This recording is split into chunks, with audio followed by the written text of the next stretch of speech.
I want to say something profound about David Crosby. The problem is I'm not really profound, you know? But I did love that guy. I can't tell you.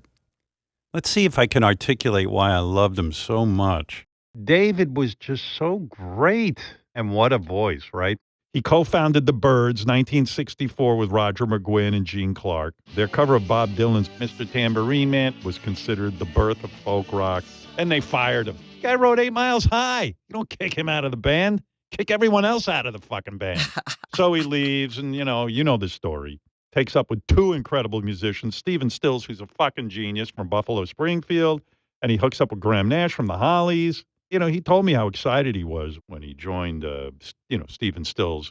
Stephen was unbelievable, right? Really underrated guitar good. player, right? Yeah, guitar player, writer. He was already writing great shit. But isn't it scary to go off with Stills when you've already got this great relationship with the Byrds? You guys are awesomely famous, making lots of money. It is a risk, right? You know, it's like you don't think that way. Not exactly. No, I mean, yeah, I like having a job. No, I like making money. It's good. It's a good tool. Right. But music really speaks to me, and Stephen's music really spoke to me. It was brand new, fresh, strong, ballsy, good. When they put out that first album, while it wasn't the massive hit that Deja Vu was, they won a Grammy for that, Best New Artist. But I loved Crosby, Stills, Nash & Young so much. The album Deja Vu was one of my favorite albums growing up. And when I say favorite, I'm putting it right in the top 5. Every fucking song is great. Every song was a hit, yeah. I mean, what a talent. What a guy. Here's Crosby talking about social responsibility in music. You know, he really, he not only loved making music, but, he was a crusader. Part of our job is left over from being troubadours from the Middle Ages, when we were mass media.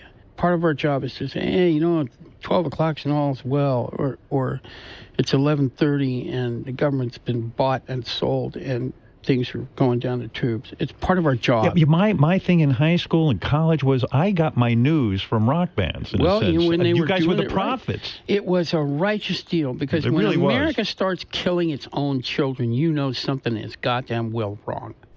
And we knew it. And we called it out. And we said, Nixon, you.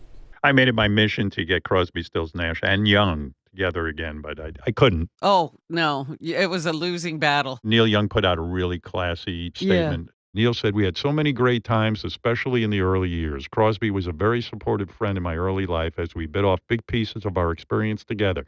David was the catalyst of many things. My heart goes out to Jan and Django, his wife and son. Lots of love to you. Thanks, David, for your spirit and songs. Love you, man. I remember the best times. And that's classy. That's like, you know what? Yeah, okay. Maybe some shit went down, but there were a lot of good times, and those guys loved each other. There's a couple of things I really loved, too. There was a time where they put out a documentary on David Crosby. I went to a screening, and I sit down in my seat. Who's sitting right in front of me is David Crosby with his wife, Jan. It was a great movie, and it was weird to be sitting right behind him during it because it was a very raw kind of documentary. Like, there was nothing held back. But I remember sitting behind him, I go, Jesus Christ, there's my boyhood hero, Crosby of Crosby, Stills, Nash & Young. I never would imagine I'd be sitting behind him in a movie theater watching the story of his life with him. And I said hello, and we gave each other a hug, and I said, David, happy to be here to see your movie. And I just felt such compassion for him and love for him. I really did. I just loved the guy. I remember his last appearance here. He put out a new album, and I listened to the album. It was fantastic. It really was his last. He was not afraid to put out new music right up until the end of his life. And here's David Crosby in his own words about the end of life. People get old and die, and that's how it works, and I'm gonna. But in the meantime, I'm going to have myself a bunch of fun. It's not how much time you got, because we really don't know. I could have 2 weeks, I could have 10 years. It's what you do with the time that you do have. And so I'm trying to really spend it well. Whatever, each day that I get, I'm very grateful for, and I try to do it making music, because I think the world needs music. I think music is a lifting force, and I think that I can make good music because I love doing it. I know that I'm supposed to, quietly shuffle off into the distance, but I'm not gonna.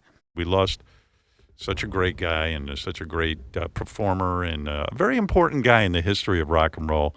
Geez, I got a kick out of knowing him. It was really special for me to know David Crosby.